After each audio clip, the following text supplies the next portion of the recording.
Hey everyone, and welcome back to another video.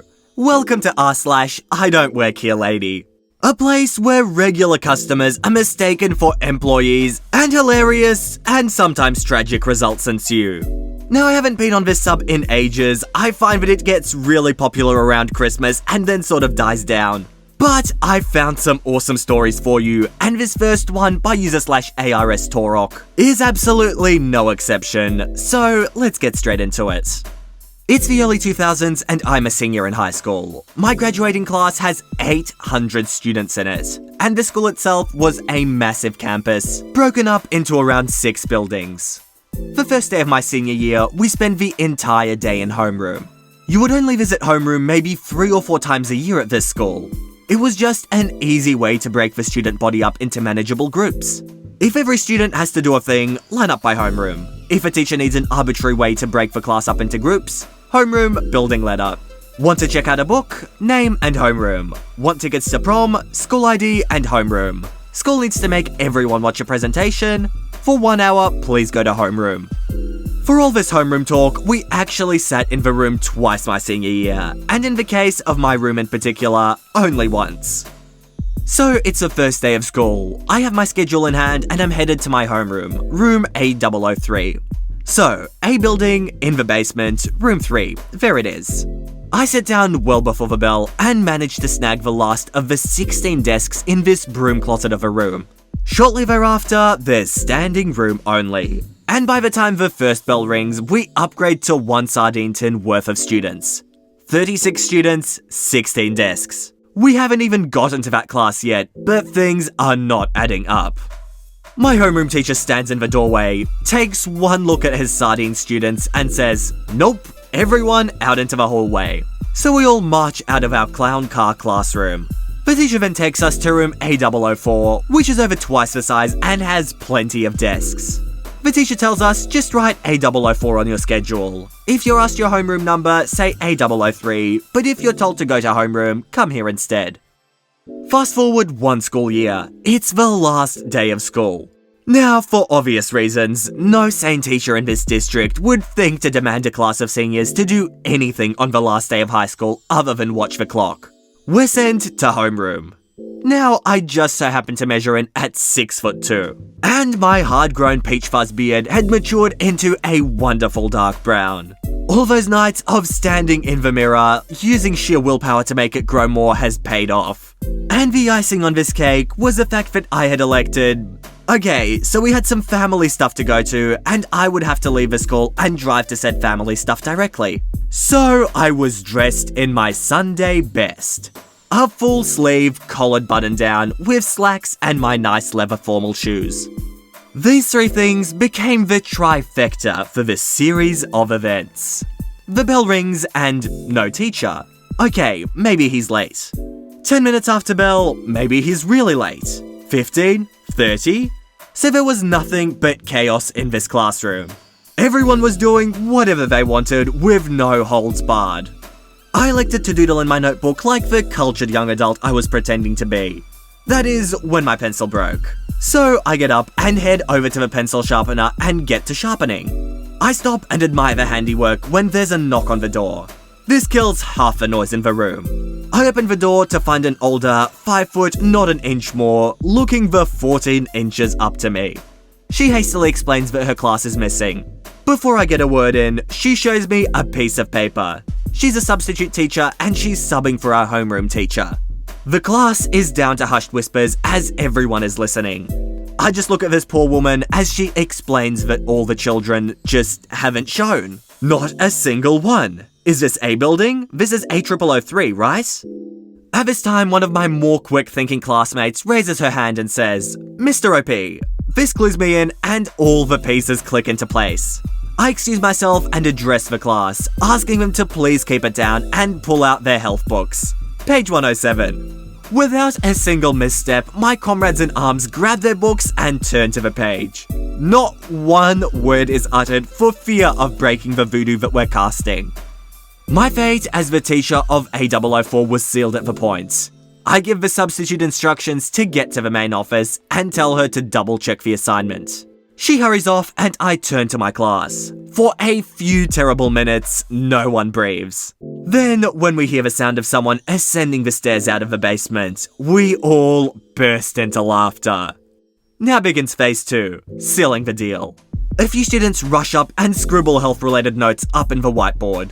I grab my health book, turn to the fateful page. Wouldn't you know it, human growth and development. Nice. A watcher keeps an eye on the hallway. Sure enough, 20 or so minutes later, the sub returns and she is not alone. One of the principals are along for the ride. They examined A003. No kids, we panic. A principal was not part of the plan. The largest kid in the class jumps up. My time to shine, he says. He grabs his book and stands in the front of the class. He all but obscures me from view. The door opens and the principal sticks her head in the room. Big Kid is halfway through describing the precise medical definition of a particular part of the male body. Not the one you're probably thinking of, by the way. And without even a double take, the principal is gone. Victory. We spend the remaining 6 or so hours of class completely unsupervised. It was the best day of my high school career. Wow, for this story to work, you needed the perfect lineup of events, and that actually happened.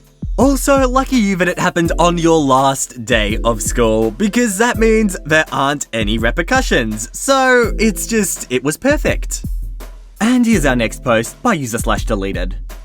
Now, I'm pretty much a fixture in the local grocery store. Almost every day I'm in there because I like to cook. But I don't always remember to get all the ingredients and have to go back. I'm in the grocery store so much, I know most of the stuff by name. A couple of my neighbours even work there.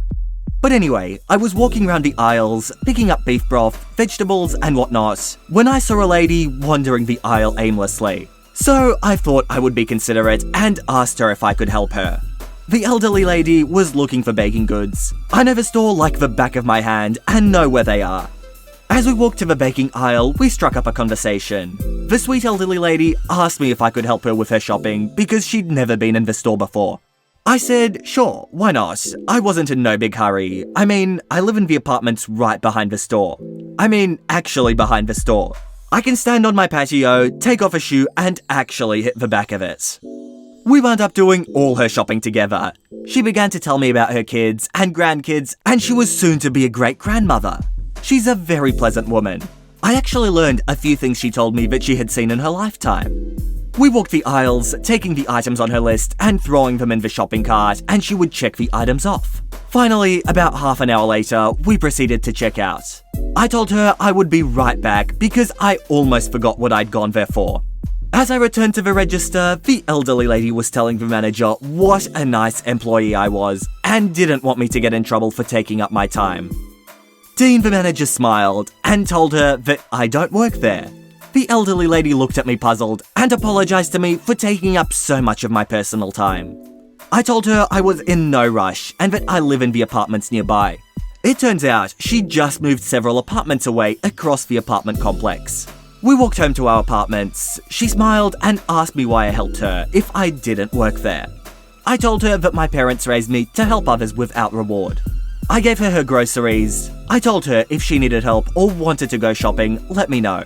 The elderly woman said she did her shopping every Monday and asked if I wouldn't mind going and accompany her. I told her it was very kind of her to try and keep me from getting fired, even though I didn't work there. So now I have a shopping buddy and someone to talk with and share coupons. I know this doesn't have a screaming entitled Karen or Brad, but I just wanted to share this I don't work here story. So thanks for reading, have a great day. And what a great thing to do, OP, looks like you made yourself a new friend. And here's our next post by user/SwarmTendon. A while back, I was working in an office that allowed dogs. It was an open floor plan, and since customers never came into the office, we kept the dog food and water bowls right by the front door, just because it was the most convenient space, and no one else would see them but us who worked there. Of the 6 of us who worked in the main office area, I was the only one who didn't have a dog. No pets policy at the apartment, and always felt horribly left out. To make matters worse, across the way was a doggy daycare.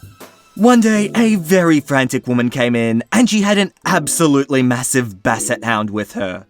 Usually, the only people who came into the office were associates who had appointments with someone working there. But it was rare they brought their dogs.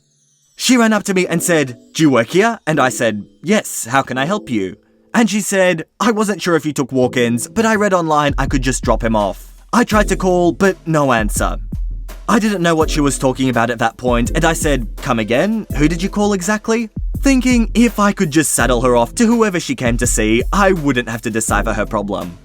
She said, "Well, it doesn't matter now. Look, something urgent's come up and I really need to leave him here. Here's his food he likes and I'll be back in a few hours," and at this point, I wasn't thinking of the doggy daycare. I thought maybe she was a friend of someone here. I said, "Well, alright, can I get your name please?" And she said her name and then asked if I needed her to sign anything. And I was so confused at this point, I just said, "Why would I need you to sign something?" And she left almost immediately. So I took Otis, the dog, to the back and showed him to my co-workers, and no one knew the woman or the dog. I was worried she wouldn't come back, but at the same time, my wish for an office dog had been granted, and Otis was supremely chill.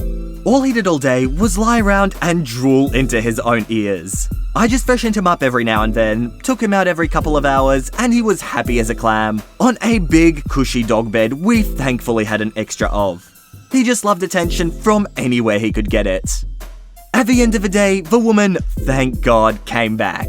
She said, "Thanks, you're a lifesaver. How was he?" And I said, "He was a champ." And was about to say, "But why's he here?" when she said, "That's a relief. Most kennels say he gets anxious round other dogs. I heard he operated at a much higher capacity." I was thrilled to see he had so few clients in the room at one time. "So, how much do I owe you?" And that's when I realized she thought we were a doggy daycare.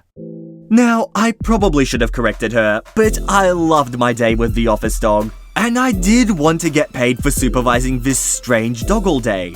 I just threw out the number that sounded fair and appropriate. "That'll be $20, I said. She replied, "Really?" in this very high tone, and I couldn't tell if I'd overshot or undershot, but she paid me and left. My co-workers were laughing hysterically when they realized what had happened, and we thought it would just be a good story for the future. But the next week, she came back. She said we were so much more affordable and less overcrowded than her other place that she was happy to use us. I was glad for the company, so just took him. I didn't think there was any way she couldn't have at least some idea we weren't a doggy daycare. The whole ordeal was so strange, I just figured, don't question a good thing. I was much younger and dumber then. Not long after, Otis started getting dropped off 2, sometimes even 3 or 4 days a week. I was in heaven. He was such a love, and he made fast friends with the delivery guys and visitors. One day we took our office Christmas card photo, and Otis was over that day, so we included him. In a Santa hat, he was pretty great. But it turns out Otis's owner was friends with one of our clients, who I guessed happened to have the card out on her table, or was kind enough to display it alongside her other holiday cards. Because one day, Otis's owner came in holding the card and walked up to me and said, "I can't believe I'm asking this, but is that my dog in this photo? This isn't a dog daycare at all. This is just an office, isn't it?" She said it with a note of surprise, as though she was looking around and putting it all together for the very first time. No coincidence that this was the first time she wasn't in some crazy rush either. She was like, "Then who are all these dogs?" And I explained. I was terrified she was going to demand her money back, or worse, take some sort of legal action against us for misrepresenting ourselves as a dog daycare business, or complain to corporate. Instead, she basically said, "Why didn't you ever say anything?" And I explained we just really liked having Otis around. She stopped for a minute and seemed to be thinking and said, "Is that right?" And I said yes, and told the story of how I was the only one in the office without a dog, so loved the company. She seemed a little flummoxed or hesitant, understandably, because the whole thing was so weird.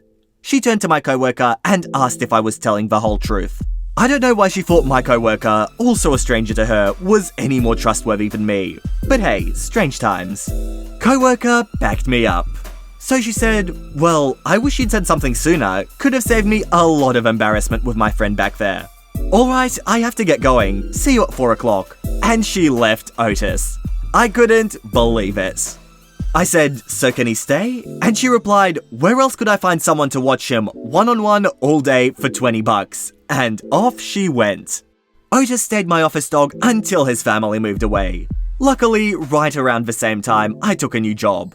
With all this time sitting around doing nothing, thought it was a good time as any to tell that story. And what a great idea for a side business. If you've got dogs in the office, you might as well just take dogs and dog sit every day. Nice bit of cash and a great amount of joy for all of you. But I think with that story, I am gonna end this video. I hope you enjoyed, and if you did, make sure to subscribe to the channel for Reddit videos 3 times every single week. But with that said, that is it from me. I hope you all enjoyed, and all I want to do is see you all here next time. See you later, guys.